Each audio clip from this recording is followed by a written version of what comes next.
Here we are again at the Aggressive Life, the place that is meant to push you, the place that is meant to take you to a new place. The place is meant to cause you to look inside of yourself, look outside of yourself, look at things, do things. That's what the Aggressive Life is about. And today we're talking personality quizzes.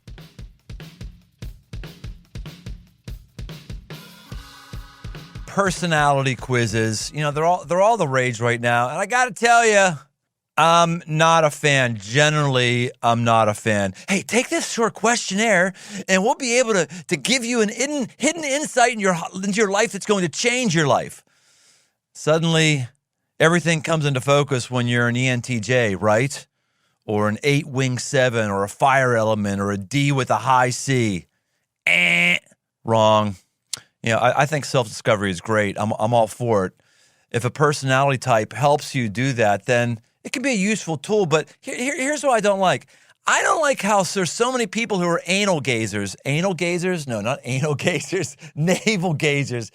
If you can gaze at your anus, you're an impressive, flexible specimen. Not anal gazers. Do not stare at that part of your or anyone else's anatomy, please. What I don't like is navel gazing. Just this constant thing of, ooh, I found that out. Ooh, I found that about myself. Ooh, isn't that interesting? I meet a lot of people who are in perpetual self-discovery, but they don't actually do what they've discovered. It doesn't actually cause them to move on anything. And therefore, for many people, these tests becomes another passive endeavor in how to improve your life. Finding out more about yourself does not improve your life. Now, if you find out something about your life that enables you to live your life in a more potent way, then that improves your life, and that's aggressive. An ancient proverb from the Bible says, "Know well the condition of your flocks." We mostly think about this in terms of leading other people, but there's another layer here. The most important person you'll ever lead is yourself. You can't lead people to where you haven't already gone. And you've got to know yourself in order to lead yourself. 2020 was a weird year, and there's so many things that you and I could not control. But there is something you can control. It is actually yourself. You can control. I know that sounds wild and crazy, but you really can control yourself. I know people don't think they can. I'm just being who I am. No, you can really control yourself. You can control your mind. You can control your emotions. You can control your actions. Today in the studio, I've got a good friend of mine. Name is Nick, known to me as Nick Spicher. That's his name, Nick Spicher, like the greatest action hero name, Nick Spicher. Nick is an accomplished businessman. He's currently serving as the vice president of the Kroger team at Harvest Group. But we're not going to talk business today. We're here for get ready for it, folks, the Enneagram. Yes, Nick is an Enneagram guru or Enneagram geek, depending on how you look at it. The Enneagram is, right now, probably the most popular personality typing tool around. People are using it. People are talking about it.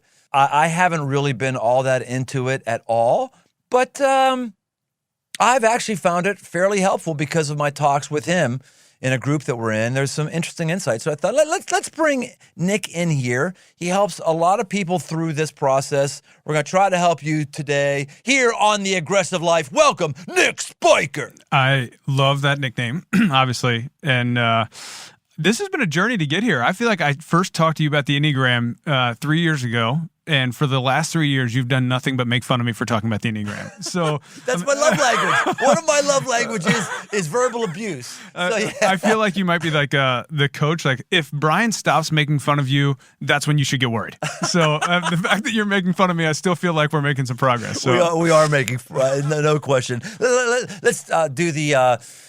I don't know, agree, disagree. Anything I've said so far that you disagree with? No, actually, completely agree. So I think as we get into this, the risk of any personality test is to use it to validate bad behavior. So we'll talk through each of these types. And if you hear something, you're like, oh, that's why I do that. That's why I bulldoze people. That's why I have this tendency. That's just validation of bad behavior. So hopefully what we get to today is, and what I like about the Enneagram, it talks through levels of health and unhealth. And so it's easy to focus on those areas of health, like, oh yeah, that's just how I am. But if we can talk through red flags of how people identify when they're slipping into an area of unhealth, that's where real progress starts to happen. I think that's when I started to have my ship turn on this. Is Nick led the group of men I get together with weekly through this exercise, and I actually found it very helpful, and specifically and especially when you were describing how someone of my type would respond to COVID-19. Yeah. I was like, oh my gosh, that nailed me completely and totally nailed me. So we're not just going to talk philosophically about the Enneagram today. I want to give everybody handles. That's my thing. Handles for if you are this, then you're probably doing that.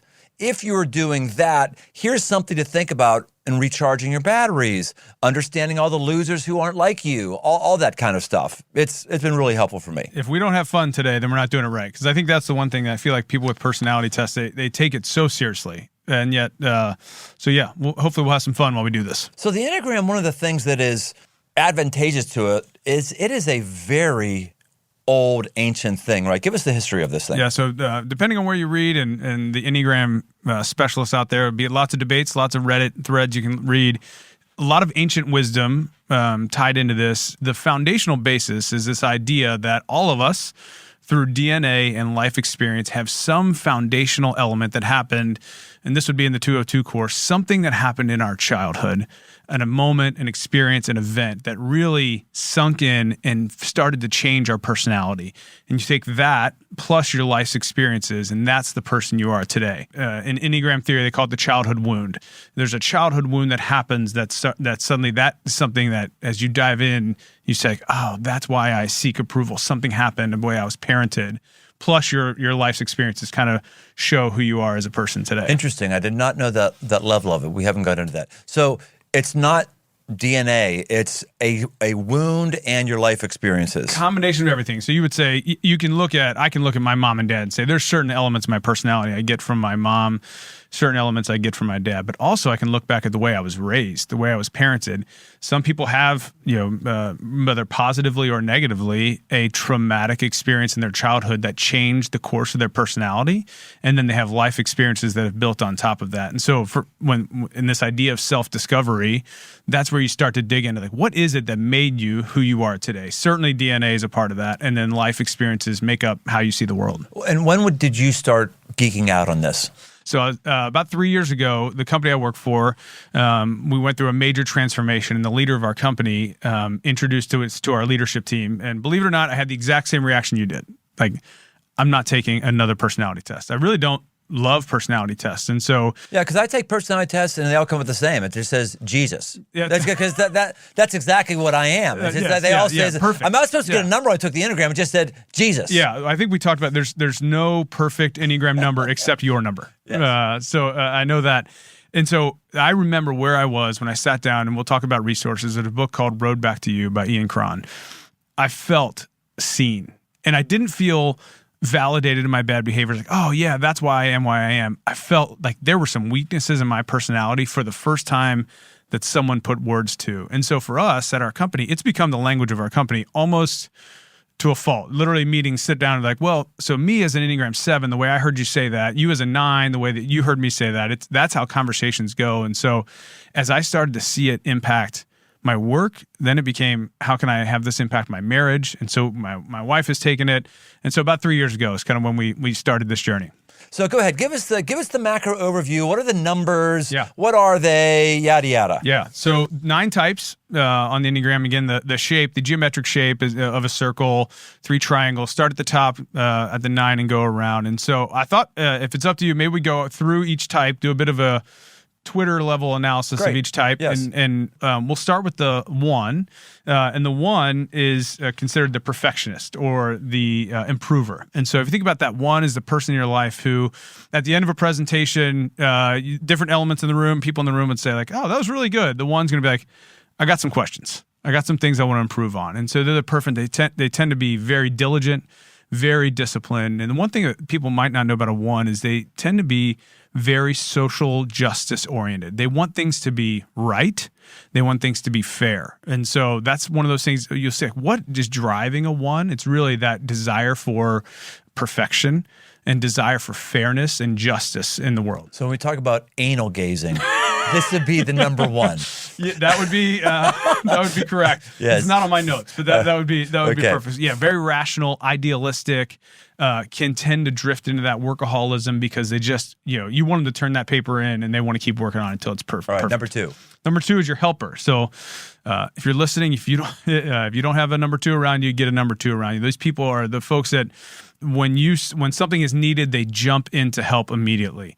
They are selfless. They are constantly taking on the burdens of others. The watch out for a 2 is they are often putting the burdens of others before their own. They're the people who are working late at night because they spent the day helping other people. And so 2 is the helper, and we'll dive a little bit more into that. Okay, 3. 3 is the achiever. So 3 is your kind of type A personality, sets a goal, accomplishes it. They can be image conscious. The core statement of a 3 is I will be successful or look it at all cost. Their risk is to be exposed as a fraud. They want people to see them as successful, and so they'll do whatever it takes to make sure that happens. 4. The 4 is the creative. So the core identity of a 4 is to be unique. They want to be felt as unique and creative. They need to be given experiences that are their own and then left to go create. You don't want to micromanage a 4. You want to let them, here's what we need done. It's up to you to figure it out and bring it. A lot of artists, musicians, comedians come back as 4s. 5. 5 is your analyst. So typically your person there who's an independent thinker, loves to be behind spreadsheets, deep into hobbies. So your 3s, your 7s, we're going to have a lot of hobbies. It's kind of life is a buffet. 5s have 2 or 3 deep hobbies. The person who knows everything about that, the hobby that they're in, they're very logic driven, tend to be engineers. If you ask a 5 to give you the answer, they're going to tell you how they got to the answer when you just want the answer. So that's the 5. 6. 6 is your loyalist. And so what that means is typically 6s tend to be high skeptics. They have a lot of questions. They have a lot of concerns. They can be fairly anxious, but that anxiety is really driven by they want someone they trust to answer the questions that they have. And once they have those questions answered by someone they trust, they are all in. And once a 6 is all in on something, they're all in on that for life. If a 6 trusts you, you have their trust for life. 7. 7, my type is the enthusiast. So the core statement of a 7 is life is a buffet. Let's eat it all. They are fleeing boredom. They are fleeing being told what to do. They want a different thing every day. You put a 7 down and say, do the same thing for an extended period of time. You will lose them. They've got to be changing up. Your 7s might always be the ones who are late to the meetings because they're running back to back to back to back because they slammed their schedule because they just wanted to have fun. I always say the core statement of a 7 when they wake up in the morning looks at the calendar and says, what's fun today? And if there's nothing fun, they're going to find some fun. 8. 8 is the challenger. So the challenger is typically a lot of CEOs, a lot of leaders. 8s, they're highly confident, highly aggressive, a person of much competence.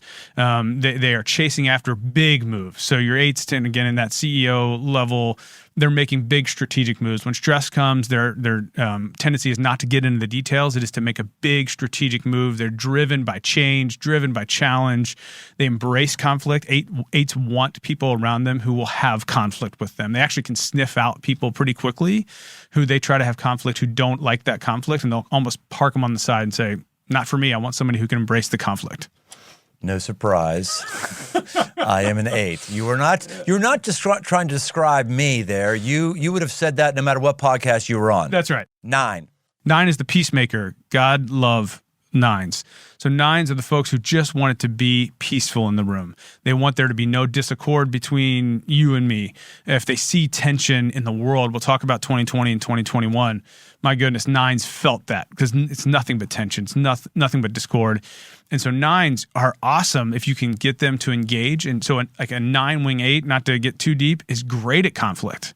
9s also are great consigliaries for 8s. So if you as an 8, if you can get a trusted 9 around you, when you walk into a room and you walk out and everybody in the room is like, holy moly, Brian just like ram shot through this meeting. Just told her like, boom, boom, boom, boom, boom. If you have a trusted 9 to walk up to you afterwards like, hey, I think you might need to go back in and correct some things. If you trust that person, that's going to be a 9 who's going to say, hey, let's level set things here and get peace made. So they're the peacemaker.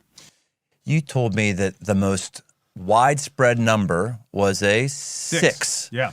Now, this is when it gets really interesting for me, because I hate to keep bringing up 2020. 2020 is over. 2020 is interesting to talk about because it was a high-stress environment where things broke. And when things break, you can learn something about something, right? And engineers put engines through labs intentionally trying to break the engine to see where the weak area is. Well, our country broke. Some of us had an amazing 2020, but 2020 broke our country. And you gave me your take on the 6s being the majority. 6s, you believe the 6 is the majority of the population. Yeah, some would say it's up to 50% of the population test at least as a high 6. And so, one of the things as folks are taking a test like this, it's easy to identify as a number. I'm an 8, I'm a 7. As we take teams through this, it's really to look at the full personality. So for you, as we've talked, you've got a high 8, you've got a high 7, but you also have a high 3 and you have a high 1. And so looking at that full spectrum of personality, so folks might not identify as a 6, but they have a high 6. And some of the challenges of that, when everything is broken around you, when in 2020, society seems to be crumbling, if you have a little bit of anxiety in you, if you test as a high 6, or just as a human, take the number away, if suddenly the skepticism rises with everything that went on in 2020, the skepticism of institutions, of government, of churches rises, if you don't have anyone around you who you trust to ask questions, and when you ask questions, you're met with, that's a great question. I don't have all the answers to that. 6s just want to know that you're giving them all the information. I think one of the things that you and I talked about is how do leaders lead an organization that might be full of 6s or people who have a high 6 through times of change like 2020 and certainly into 2021. If you're not giving those folks all the information, if they don't go to bed at night saying management, leadership, my boss is giving me all the information. And when I ask a question, I'm not met with get in the boat. 6s are the folks on the side of the boat. If you're going on a canoe trip and they're going to be asking you like, hey, how big are the waves? When's lunch? What if I fall in? Again, when's lunch? And how big are the waves? Over and over again. And if you're like, just get in the boat. But they also have a high fear factor, you said. High fear factor when not surrounded by people they trust. So as a leader, as a spouse, if your spouse is a 6 and all of a sudden everything is changing around them, sitting down and saying like, I hear you.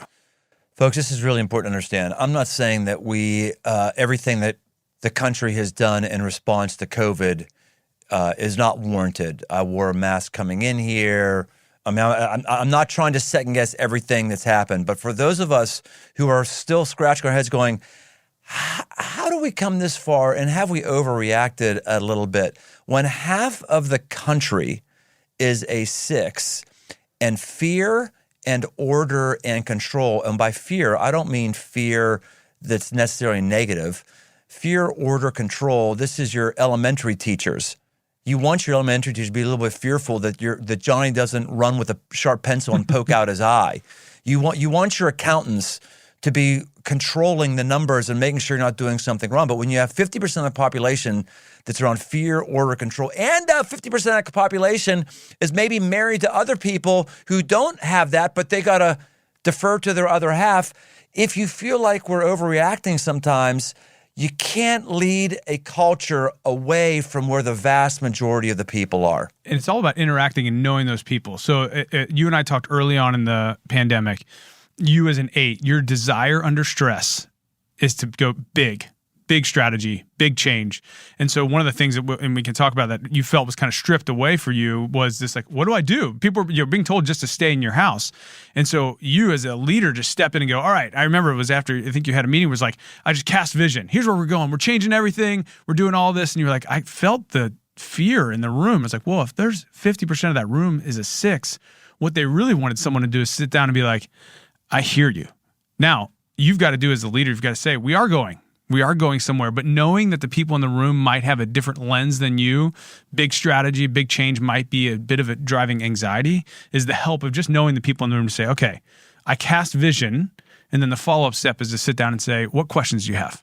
What information can I give to you to help you get in the boat?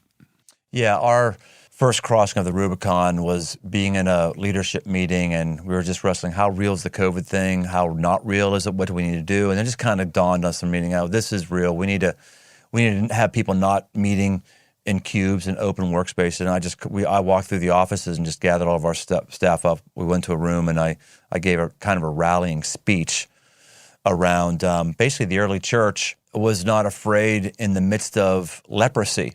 And we are not confined to buildings. We're not confined to it was actually very motivational. I heard that from everybody. They were like, really, like, it was like, it was, as a 8, I was casting vision. This is where we're going. Now, I didn't know what was going to happen after that, but I would need to reset. The fear wasn't in the room that day because everyone got the vision, but it started creeping up. And again, by fear, I'm not using that as a loaded negative term, but the caution, that just started to seep in the weeks, months ahead, and it's hard to have a forum to really speak to that when you're on a Zoom call. Yeah, you're right. Fear, anxiety, skepticism can be negative terms. It's really concern. A lot of times with all of the numbers, and again, taking some of the numbers aside, humans, it's really more concern for others and concern for my well-being. Am I going to be okay? Am I going to have a job? Is my job going to be impacted? Where are we going? And that's where, again, as a leader, to sit down and say, just ask me. Give me all the questions. Come on, like bring it on. I'll give you all the information I have. And the stuff I can't answer, I'm just going to tell you I can't. I don't have that information. And that's where you're starting to settle that fear a little bit. I really wish we could just dig into like 1 or 2 of these types and help our listeners. We can't do that, unfortunately. I want you to give something for everybody, a help. But let's just do a little deeper dive on my type. Yeah. Because I know some of the things you might say, and we probably have a higher percentage of people who are my type who would opt into an aggressive life podcast than something else, and probably other people are with organizations where there is an 8. So let's do a bit of a deeper dive. Like, okay, these are some of this helps you understand how to deal with stress. This helps you understand what your future should look like. This helps you understand how you interpret data. Let's do some of that and then we'll do it to a smaller degree on the other numbers. Yeah. So hopefully I'm allowed freedom to poke at me, freely. criticize me, all that stuff. So what I know of you, I said high 8. Remember, that's a challenger with a 7 wing. We haven't talked wings, but just call it high 7, which is the enthusiast. Also high 3, the achiever. And you do have some high 1, that perfectionist improver. And so I think what we'll do is we go through this a little bit about you, but also you and I have talked a lot about how do you lead other types. And so maybe that'll be helpful. But so that high 8, again, the challenger, really driven by big strategic action. They're highly loyal. So I think what I know about you is you know a lot of people. You're obviously widely connected. You have a small inner circle. 8s have a small inner circle of people that they are loyal to and they trust. And those people, they will do anything for. Think of like the protective father as a bit of the image that I think of. Like, my guess is you think about your kids, like you will kill for your kids. You will kill for the people around you who you trust. And so that's that 8, that high 8. You're also a challenger. I know you're not afraid of conflict. In fact, you embrace it. You can tell me if I'm wrong on any of this. No, I'll just affirm you talking here. First of all, the loyalist thing, I hadn't thought about that, but it's not just my inner circle, which I have one. It's also people of my day job, Crossroads. I just got a critical email just the other day. The guy didn't like things I said about the protest riots at the Capitol building. But I knew the guy. He's been around Crossroads for 20-some years. I married him and his wife.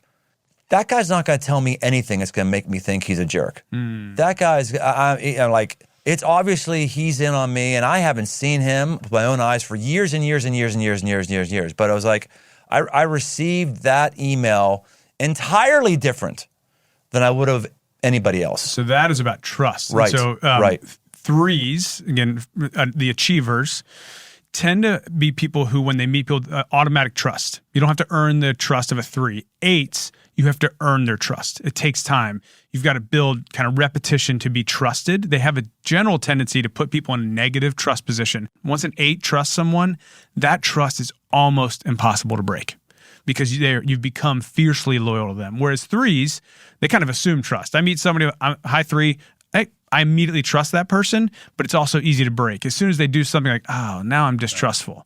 Whereas you take time to trust people, but once you do, you're fiercely loyal. The other thing you've already mentioned was conflict. Gosh, yesterday, last couple of days, I've lost my freaking mind. I mean, just freaking, oh my gosh.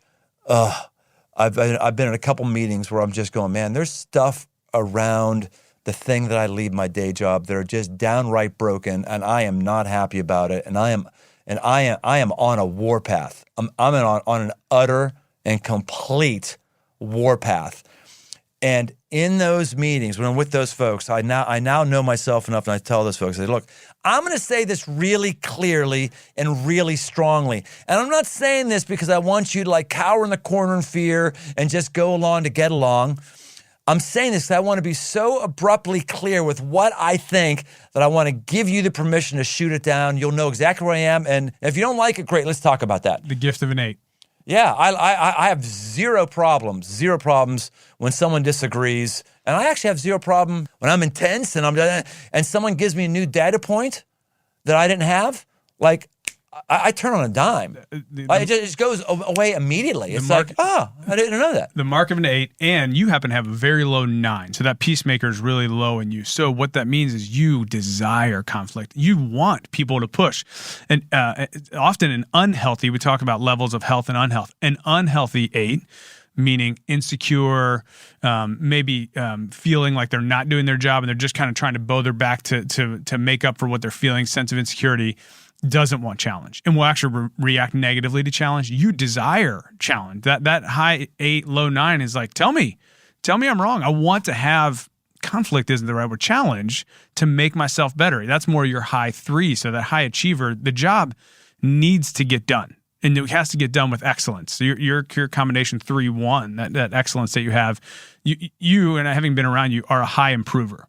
You can look at something and say, that needs to be better there. Now, the area we haven't talked about is your wing 7. So you as an 8 can either be a 7 wing or a 9 wing, and it's whichever you score higher on the test. However, just to be clear, it doesn't mean you have that tendency. For you, it does. For me, it doesn't. So I'm a 3 wing 2 or a 7 wing 8. I don't have a lot of 8. Like I've kind of learned it throughout my life. So I have a high 7, high 3, but the wings are your next highest score and the numbers on either side of you.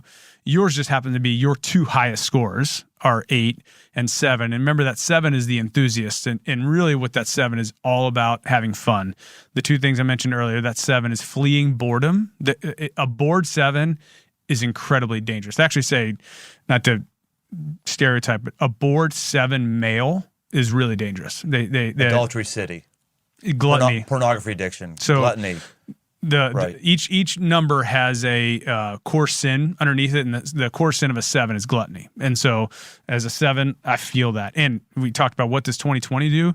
When you suddenly find yourself at home all the time, where Monday feels like Tuesday, feels like Friday, feels like Saturday, and there's nothing that differentiates that for months at a time, a 7 will find a way to create fun. And it's either healthy. Again, these are some of the things I've learned through my self-discovery. You have to find healthy ways. How do we get around friends, Zoom, happy hours, or unfortunately some unhealthy ways. And so you as a 7, you desire fun. I mean, if anybody knows you, that's like, how can I have some fun? And when we talked early in the summer, when you were feeling kind of what's happening, it was that as an 8, it was like, what am I doing in my job to move big things? And felt like nothing. We're in this like stagnant state. 7 was taken away from you. It was like, what am I doing that's fun? I'm just at home. And then you have a high 3. 3s are really driven by words of affirmation. So 3s need somebody to be like, Brian, you're doing an incredible job. Man, you're doing it. That sermon Sunday was incredible. You're killing it. And when all of that is stripped away, danger zone. Well, and I don't even necessarily need someone to tell me the sermon was awesome. But when you're on stage in a live group of people, you can see their faces. That's right. Oh, okay, that's right. okay, yeah. It's working here. I don't know it's working. I'm just speaking to a camera, and that's going a few days later. At least it was for a period of that. And you're widely adept at that. I've seen you from stage or from a small group be like, I don't think this is going well. Let me shift. Or so you're really sensitive to the feedback that you're getting in the room. And so they say 3s they need to be affirmed, but they really need to be admired. And that's something 3s don't often admit. They want people to admire them for their success. Like, oh my gosh, look at that guy. Or that woman. She's successful. That's that desire of a 3. So survival and thriving tips for someone who is an 8. You just mentioned some of them. Make sure you got something fresh and stimulating that you're dealing with. Make sure you got people around you who can tell you the truth. Make sure you understand you're prone to destructive behavior. Some of that stuff, right? Anything else for 8s? You got it. The podcast is called The Aggressive Life. I hear you talk about it all the time. As an 8, make a move. Whatever, find an area in your life that you can make a big move against. Again, it feels like we're all stuck in this stagnancy, still in some version of quarantine. There has to be a place, whether it's a hobby, with your kids, make an aggressive move, and that's that big action. You're saying that's only for 8s? No, I don't actually. No, everybody. We'll talk through if kind of each of the. As a 9, I'm just throwing out an example because the 9s almost feel like the opposite of the 8. They're that peacemaker. So let's do 9 next, and then do 1 through 7. And again, we can't go into that much depth, but just give us some here's what you do if you're this. Yeah, 9. It's like, think about what 2020 has caused, a lot of unhealth, and so I'll kind of come at this from what is if a number is in unhealth. So as a 9. The default under unhealth of a 9 is to move into sloth. That's the core sin, if you will, use that language of a 9 is if they get overwhelmed or with fear and anxiety, they just go into sloth and they do nothing. So for 9, it's the same thing as an 8. It's take action. Now, for a 9, it's first get in touch. You got to identify your feelings. Be like, oh, my feelings matter. 9s often default to thinking their feelings don't matter. They say, like, oh, everyone. What's the driver of 9 again? 9 is what? Peacemaker. Peacemaker. So what they'll do is they'll put your peace above their own. They'll say, if I can just make Brian happy, it doesn't really matter if I'm happy. So the first thing is to say, it matters that I'm happy and that I'm important. And then I'm going to do something that makes me happy. So if you're a 9, you're tending to sloth. You're like, gosh, I haven't gone out of the house in a couple of days. I'm going to bed at 8:30. Take action on something that makes you happy, not someone else. Sounds selfish, but it's going to be helpful for your self-discovery. Hey, let's do this. We're going to do something different here. We always do the lightning round at the end. It just crossed my mind. Maybe to help us with these things, why don't we do the lightning round right now, and then we'll go back into where 1 is. Got it. Or just give people more handles in their mind beyond just numbers. I love it. Okay, so lightning round. Are you ready for the lightning round? Nick Spicher! I couldn't be more ready. Don't look at any freaking notes. There's no notes here. This is just you flying blind. So I'm going to give you a name. I'm going to give you a name that everyone knows, and you're going to give us, it's like 2 sentences. It's their number and why they are that number. All right. Okay. Luke Skywalker. Luke Skywalker, I would say, is a 1. So think about he's always searching after justice. Every time there's a scene in any of the Star Wars where something he's seen as not right, 1s want to be seen as right. If he's ever seen as not right or not doing the right thing, there's fear. So Luke, I am your father. Now, actually, I think that's Tommy Boy more than that was Darth Vader. So let's see. If you've been, what do you think Darth Vader is? Gosh. High challenge. I guess he's an 8? Yeah. Oh, okay. You can find this, lots of debate about that. George Washington. So I love this one. George Washington, I went in thinking George Washington, I would have said 8. Hey, this is the lightning round. You're doing too many I like this. No, lightning round. Chop, chop. George Washington. High challenge. I appreciate it. George Washington's a 3. Because if you think about actually, 1, his image, he was very image conscious. He was always ordering stuff from Britain to make sure he looked like a general before he was a general. 8s are very decisive. They make it, give me the information decisive. You look back at a lot of the history of the Revolutionary War, he was leaning on Nathaniel Greene and others to make decisions for him, to give the input and then make the decision. Early on in the war, he was very indecisive. Now, he ended up making the right decisions, but 8s make a decision right away. 3s seek the counsel of others to make a decision. Wonder Woman, 1 wing 2. So seeking, again, that justice, wanting to make the world a better place. She was on a mission anytime she's to make the world a better place, but also remember that 2 is that helper. So she was leaning in to help anytime she could. Kanye. Good one. So we talked about that creative 4. The creative, a lot of creatives are 4s. But Kanye has that wing 5. We haven't done a ton on wings, but he has that 5 wing, which is that analyst. They tend to be introverts. They want to be unique. But if nothing else defines Kanye, it's his desire to be unique and creative as a 4. Vincent Van Gogh. Flip Kanye. So Van Gogh was more analyst and then creative. Think about what he was able to paint was broken down into micro-engineered, logical, piece by piece. Dude, you're unbelievable. I'm just throwing you names, and you have very insightful stuff like pulling out of your anus. This is pulling out of your anal. That's gonna keep going. This is amazing. Go ahead. So think about Kanye more extreme. Again, that creative, so lead with that 4, where Van Gogh was almost engineer-like in the creation that he was making. 5 wing 4. Sherlock Holmes. Also a 5. So think about like a lot of 5s. I have an analyst on the team I work on. I may never see him again. And he's a 5. Because he's like, I don't have to be around salespeople. I don't have to be around marketing people. Like I can be by myself in my apartment doing my own thing that's highly analytical. Sherlock struggled with interpersonal communication, very much an introvert, but incredibly smart, incredibly analytical. 5. Oprah. The definition of a 3, very image conscious, highly driven.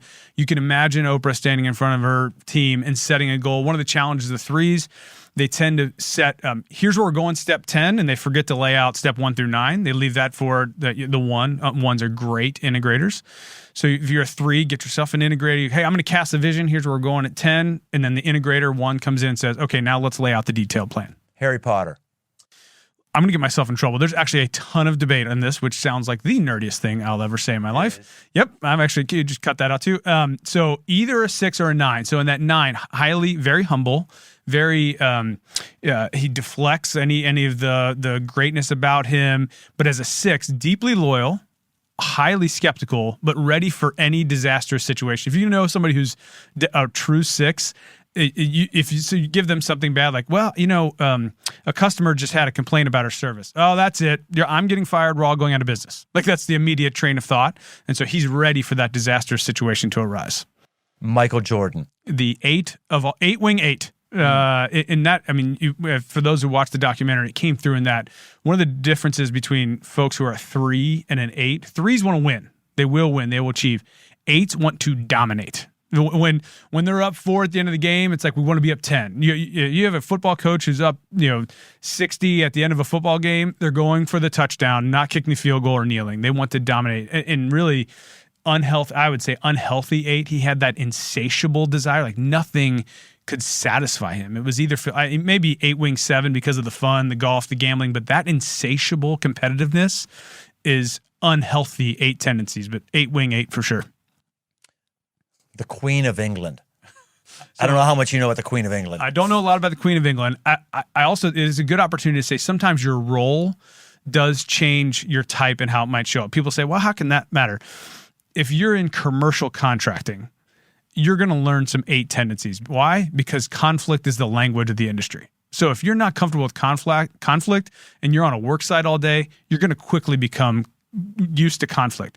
For her, she's in a highly political, everything she says matters. She can't come out and just say whatever she wants. So general tendency is a 6, where she's got to think about like everything she says, highly anxious. But I just lost a show on Netflix that I was watching. It kind of shows her up. I would say like more of a 2. Like she was a helper. She had a kind of a light touch. But as she moved into that role, I'd say 6. Muhammad Ali. If I gave a type, I'd say the performer, if ever there's been a better performer in the ring than Muhammad Ali. So certainly that 3 achiever performer label fits. He also had such a high social justice factor throughout his career, which makes you think like that person who's seeking things to be fair and right. And your ones who are seeking things to be fair and right will do it no matter the face of consequence. It doesn't matter. What is right matters. The consequence doesn't. You saw, a lot of that in 2020 of the people who really reacted in the face of a lot of the conversations around racial reconciliation. Those ones of social justice folks, they were going to make sure what was right was done no matter the consequence. So I'd say 3 with a high 1. Samwise from Lord of the Rings. He's a 2. So perfect teammate. That just came around, always encouraging, always saying, "Hey, we're here. We got to go to Mordor. We're almost to Mount Doom. Like we can do this." Giving like a lot of rallying speeches, putting others' needs before himself. A very typical 2. Just 2 more. One more actually. Joan of Arc. Which I don't even know why I'm asking that one. My producer asked me to ask that one. So I barely know who Joan of Arc is. She's in France. She's a chick. She's a warrior. That's all I know. So let's go. Let's figure this out then. So had an altruistic benefit, seeking something outside of herself. Saw an injustice in France, and went to war to do that. So 1 maybe, and then 2s are driven to help. So they hear something. There's a need, and they jump at it. So with my limited high school world history knowledge, I'd go 1 wing 2. All right, so let's go back to working ourselves through numbers. Let's do 1 through 7. I don't know how long this podcast is going to be, but I know you could go longer, and we could go longer than this than listeners have for this. This is not, Joe Rogan just go on for 3 or 4 hours, and which I love his podcast when I get the energy to listen to it, which is the only when I'm driving across the entire country. But nonetheless, we're not going to be 3 or 4 hours. So let's help everybody a little bit. A 1. So a 1, again, think about that's your perfectionist, your improver. 1s had the hardest time during the initial point of quarantine. Here's why. They want to control everything in a good way. They want to control the steps and the process and the outcome. And what happened is everything was taken away from them, and everything was taken out of their control. So I think about my kids. All of a sudden, they're at home school. There's no school. We don't know what's happening with school. And so my wife has a high 1. Her desire to create the schedule, build the schedule to control is taken away. So for a 1, 2 things. 1, find something that you can control. Find a project that you own every step of the outcome until it's done. You'll love that. You'll find peace and happiness in this. And then we talked about each of these with unhealth. Oftentimes in periods of chaos, 1s go to high logic, no emotion. It becomes very logical. What's the next thing that has to be done? What's the next thing that has to be done? And what happened in a marriage, as a leader of a team, if you start to miss out on that emotional connection of what others need around you, it causes challenge. So as a 1, I would step back and say, are there other people, my spouse, my kids, the folks on my team who I've just been like, boom, here's the next thing. Boom, here's the next thing. Where are we on this? How do we get better on this? And stop, say, hey, how are you doing? I appreciate you. If a 1's around a 2, that's when you have to say, hey, I appreciate what you're doing. If a 1's around a 3, hey, how can I help you achieve? And so really 2 things, find a project that you can control every step of the way into the outcome. And then 2, stop. Realize where you might be going all logic, no emotion, and try to interject some emotion for some folks around you. Help our 2s. What should they be thinking in 2021? Yeah. 2 things. I want to give maybe some help to a 2 and those who are around a 2. So as a 2, if I'm interacting with an unhealthy 2, what's happening is they're putting others' needs before their own all the time. And what happens is if that is not appreciated, they become a bit of a martyr. So you can hear 2s who are unappreciated will often come across and be like, why am I the only one who's willing to do that? Why does it always have to be me that does that task? And so that's a bit of an unhealthy 2. So the recommendation for a 2, 1, put yourself first. Do something for yourself so that you feel that. And then the recommendation, if you have a 2, if you're listening and you either have a spouse who's a 2 or sounds like a 2, or you work on a team with a 2, push pause and go tell them thank you. They need to be appreciated. Yeah, not to go too far deep. 3s, 7s, and 8s can often take advantage of 2s because you're moving fast, you're going, and you all of a sudden start to realize that person is always stepping in to help. They're always taking care of that thing that needs to be done, and they do it with excellence. And so you move so fast, you forget to stop and say, man, I appreciate that. I appreciate that. I appreciate what you just did. And that is fuel to the fire of a 2. If there's a 2 listening, they're like, amen. Like that intense, real gratitude from someone else is fuel to the fire of a 2. Okay, help the 3s. So a couple of things on 3s. 1, in a time similar to 8s, in a time when we're still stuck inside, there might be some stagnancy, create goals that you can achieve. What 3s want to do is find something they can control. So what happens, like right now, everything seems to be outside of our control. We set business goals, then something happens outside of our control. So you want to be able to find something you control. If it's weight loss, if it's how much you bench press, if it's something you want to do, create a goal that you can create the plan and control. That's 1. 2, an unhealthy 3 is finding their identity in the words of affirmation of others. And as we all know, certainly I feel, affirmation from others is fleeting because the moment you do a great job and someone tells you you did a great job, the next day you're going to screw up.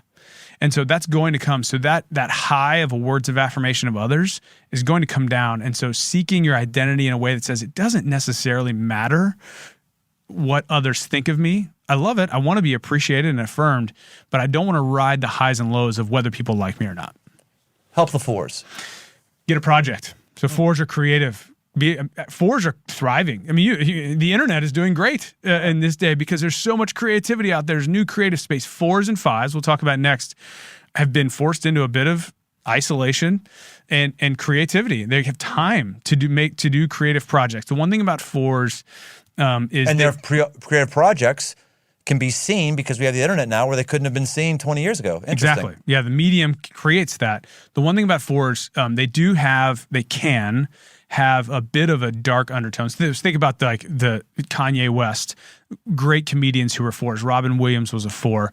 They have a bit of that dark undertone. So in a time when you are forced into isolation, the encouragement to a four would be schedule coffee with a friend. Go get some interpersonal communication where you can talk about who you are and how you're feeling. It'll really be impactful versus staying at home all the time. Help our fives. So fives can tend to be thriving during time with this. I mentioned the analyst that I work with who's like, I may never come back to the office again because you salespeople talk too much and slow me down. So fives dive into that hobby. So now we have a little bit more time. So fives are into, if they're into video games, dive into the video games. If you're into motorcycles, I would say some of the folks that I've listened to you interview who are high fives have the deepest hobby. They're not just into it, they're deep into it. So dive into the hobby, create some fun out of that, and that's where you'll start to thrive, knowing that you're in a bit of isolation now. And what's the descriptor of a five again? An analyst, engineer, okay. High logic. Yeah, they're just going to be the people who don't have 10 hobbies. They have one hobby, but they are infinitely wise in that hobby. 6. Getting around people who you trust to ask questions and expose your, whatever word we want to use, fears, concerns, who you trust their information. So on the personal side, it's friendships, leaning into friendships. On the work side, it's if you're feeling like the organization is changing, the organization is shifting, is my job at risk? Ask those questions. Find a leader, someone at the company who is willing to say, I know the information or I don't. Sixes have to be able to express their emotions, their distrust of the scenario. But the encouragement to a 6 is once you have all the information, trust the person who you're talking to. Find someone you trust. And 7. So as a 7, 2 things. One, find ways to manifest fun. There are ways to have fun. And I know April, May, we were getting outside all the time. It was going hiking. We were going camping. It was like, okay, we can't do all these other things we normally do. We can't go on vacation. Let's manifest fun. At some point in time, again, Enneagram 202, when we talk about marriages, if you have a high 3 or a high 1 spouse and you're a 7, and that high 3, high 1, you come home at the end of a week and you've been at home, I guess you're at home, and there's nothing fun on the horizon, that is a death knell to a 7. So create that fun, communicate the emotion. Like we got to create a weekend getaway. We got to go camping, create that fun. The other thing for 7s, just to be aware of, and it's something I'm working on personally, if the moment is not fun for a 7, they'll do 2 things. They'll look back on how fun the past was, or they'll look forward to how fun the future is. And what they do is they miss the moment. So I find with my kids all the time, I find myself in the moment, this is not good. Screaming, run around, or it's like, but man, remember that last year? Last year was awesome. Last Christmas was so good. This coming Christmas is going to be awesome. Be a little bit older. And all of a sudden it's like, I've totally missed the moment. 7s struggle to be present. So the encouragement to a 7 is be present instead of looking back or looking forward, which is the natural tendency. There's so many layers to this. There's the layer as a leader, what kind of leader you are, how to lead. There's the layer of how to understand and lead or help people who are different than you. But one layer that's actually, I think, kind of scary to get into, we should just for a little bit here, is the layer of, what if I'm dating somebody who is this different number? What if I'm married to somebody who's a different number?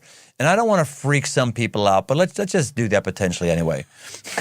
Are there any 2 numbers on here that if you're dating, you should absolutely not get married? And are there any 2 numbers on here where if you're married, this is exactly why your marriage is so tough? Okay. You're going to accuse me of not giving you a direct answer. So I apologize in advance. All right. As long as that is the answer. Yes. So I'll give you an example. 2 3s. So I said I have a high 3. My wife has a high 3. 2 3s can either thrive. You got 2 achievers, 2 driven folks, 2 people who are setting goals. They're climbing the ladder of their careers, or everything they take on, they're getting after it. They're dedicated. They're image conscious. Their kids look great. Their house looks great. That's the healthy side of 2 3s. The downside in potential unhealth of 2 3s is you find yourself competing with your spouse. Your spouse gets a promotion, and instead of being like, hey, congratulations, go celebrate, it's like, why is she getting ahead? what am I going to do? Or is she making more money than me? No, I got to get the promotion. And bitterness can arise, and competitiveness within a marriage. So that's a bit of a watch out of 2 3s, which can be amazing, and can also, it can have some challenges. As with any number, the one thing I would say about marriages, what I've learned, because my wife and I talk this is also the language of our marriage. The point of it in the Enneagram is to see that your spouse is not wrong in the way they see the world. That's just the way they see the world. My wife has a high 1. We can walk into a room, into a restaurant, and walk out, and I'll be like, that was amazing. Did you see how they designed? I love the aesthetic feel. The wine was great. It's amazing. And she'll say, I really didn't like, my salmon was a bit overcooked, and I thought, they could have done a better job. And it's not because, and so for me, I could see like, that's ungrateful. How could she do that? And she's like, I'm just constantly, my brain is thinking, how can I improve that? How can I improve that? So as her and I personally interact, if I do something, I'm like, hey, look at what I did. Isn't this amazing? And she's like, yeah, but you missed a spot and you could have done that better. I'm like, well, where's the appreciation? I'm a words of affirmation person. For me, what I have to recognize, she's an improver. She's just like, how do I lean into that? So it's really about understanding how do you recognize that the worldview of the person you're married to or the person you're leading at a team is not wrong. You're not trying to change that. You're trying to learn it, understand it, and adapt the way that you converse with that person for the best fit. That makes sense, because one of the things that I really, really hate is the phrase soulmate.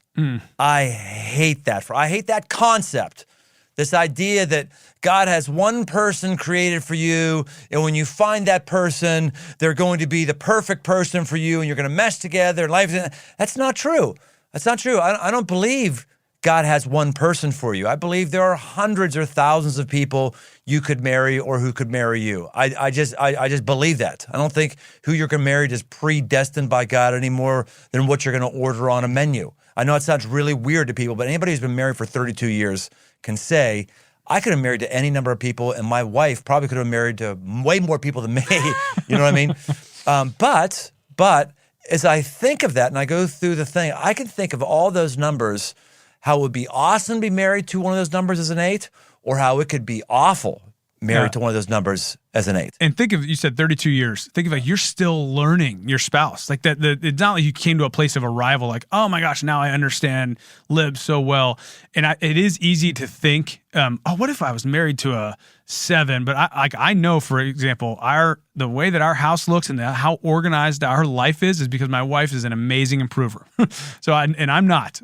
We would be a mess if I ran our life. So I just like those good sides, the healthy sides of each number are what's important to recognize in your spouse. And to know, for example, not to be long-winded here, but as a 7, one of the things, you have a wing 7, the phrase "you have to" is like, it makes my skin crawl. 7s hate to be told what to do. Do not tell me what to do. I always tell the story when I was a kid, if my mom would leave for the day and I'd be like, I think you know what I'm going to do? I'm going to clean up my room. That's what I'm going to do today. And she'd yell up from the basement, from the bottom of the stairs, Nick, you have to clean up your room today. My immediate response is, I am not cleaning up my room today because you just told me I have to. So language matters.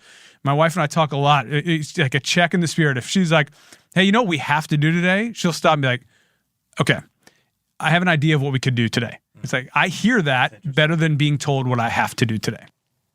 This is probably why organizations and cultures are so different from one to the other. And in my line of work, churches are.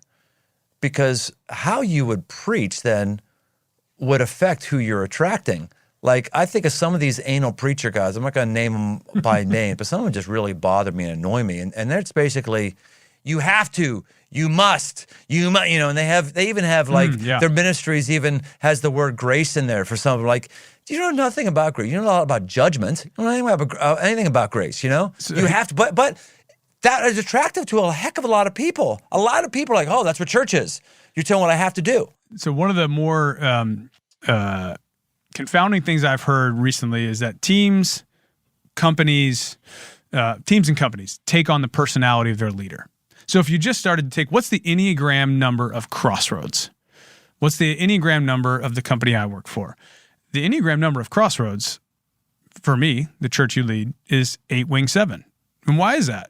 because you lead Crossroads. And so it's high challenge, it's high fun, it's high adventure, it's high, like, you push out, be aggressive, make change, to make major impact in the world. That's awesome. So all those good things.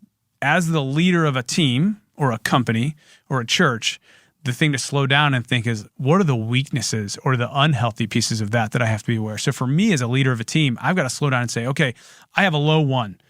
I've got to make sure my team is doing the administrative tasks because I'm not pushing them because I have a low 1. You're saying that God didn't call Crossroads to be the way it is, but that Crossroads is the way it is because of I am who I am? I think your impact... Ow! Ow! Only in the good ways. Ow! None of the bad ways. All right, good. Only in the good ways. Jeez, that's deep. And a leader's personality has a deep impact on the culture of the team that they're leading. It just is. It's the way that you communicate, the way that you lead. And that is both encouraging, think of all the amazing things Crossroads has done. Yeah. And challenging. Yeah, I can receive that and totally go along with that now. As a 30-year-old, I thought that, my way was the Bible way. I've seasoned enough to say, oh, no, my way is definitely not the Bible way. I need one another, and we need to be one another, and we need that, And you've pushed me on this. I think it's worth talking about. As you and I have engaged over the last 3 years about this, and I just had a friend the other day push me on this and say, like, man, you're referencing the Enneagram more than you're referencing the Bible. And for me, that was a good challenge. It was like, okay, the reality is, I want my kids to know God, and so I want them to get that from the Bible. And I want them to know who they are, and certainly the Bible is going to tell them that. But something like the Enneagram self-discovery is going to allow us as marriages, allow us as leaders of teams, allow us as parents to understand each other better, to make those differences of, like, I know who I am. Therefore, if I know who I am, and you know who you are, and we know each other, the level of trust and transparency and vulnerability that's going to be there, like, that's what makes a lot of the work I do with teams now is really driven. Like, everything's changed. The way we sell has changed. The way we talk to our consumers has changed. The way we get together has changed. Like, what happens? Like, everything's changed. How do we interact? If we know each other in time of crisis, our communication will be clearer. It'll be more trustworthy. I can say things that are hard to you, but in a way that I know how you'll receive them better. That's just learning the team and the people you're around. Anything we should have gotten into that we haven't gotten into? No, I think, to your point, there are so many layers to this. I do want to say, I think people, certainly in the conversations that I have, you cannot be typed, you cannot be put in a box. I don't think this is the end-all, be-all. My hope in our conversation today was really to help people in understanding themselves. If they understand themselves, really then to understand their spouse and how they're leading their teams and their cultures and their organizations. The last thing I would say is, if you can't have fun with a personality type of any kind, then don't do it. INTJ, whatever it might be, if you're just getting down into the weeds, and sometimes I get on these Enneagram sites and it's like, oh my goodness, that is not fun at all. As a 7, like, this is fun for me. We're having fun conversation. Just have some fun with it. Nick, if someone wants to follow up with you, if they want to learn more about your stuff, maybe they want you to coach their organization, yada, yada, go ahead and pump your stuff. Yes. So 2 things. Actually, at your encouragement, so thank you. I started a company, no surprise, it's actually called the 7 Co. So I'm an Enneagram 7. So our mission statement is to have fun on purpose. And so we're creating companies that are all about having fun with purpose. And so one of those things we do is take leadership teams through Enneagram coaching, just like you and I.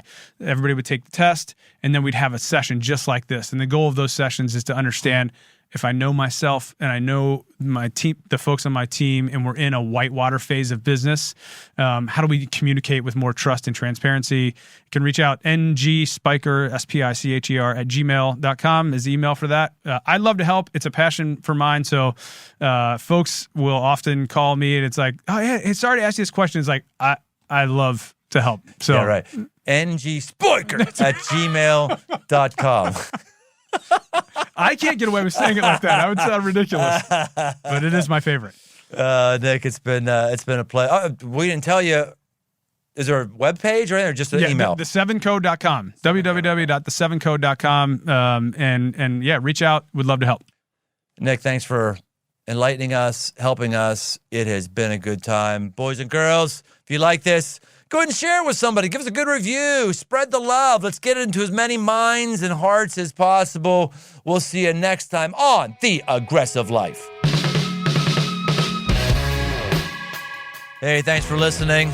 For more aggressive living, head over to briantome.com. Get signed up for the mailing list to get regular shots of positive aggression sent straight to your inbox. And while you're there, you can also find articles, podcasts, and books. I'm also active on Instagram. Search Brian Tome. Special thanks to the band judges for the music. Aggressive Life with Brian Tome is a production of Crossroads Church, Cincinnati, Ohio.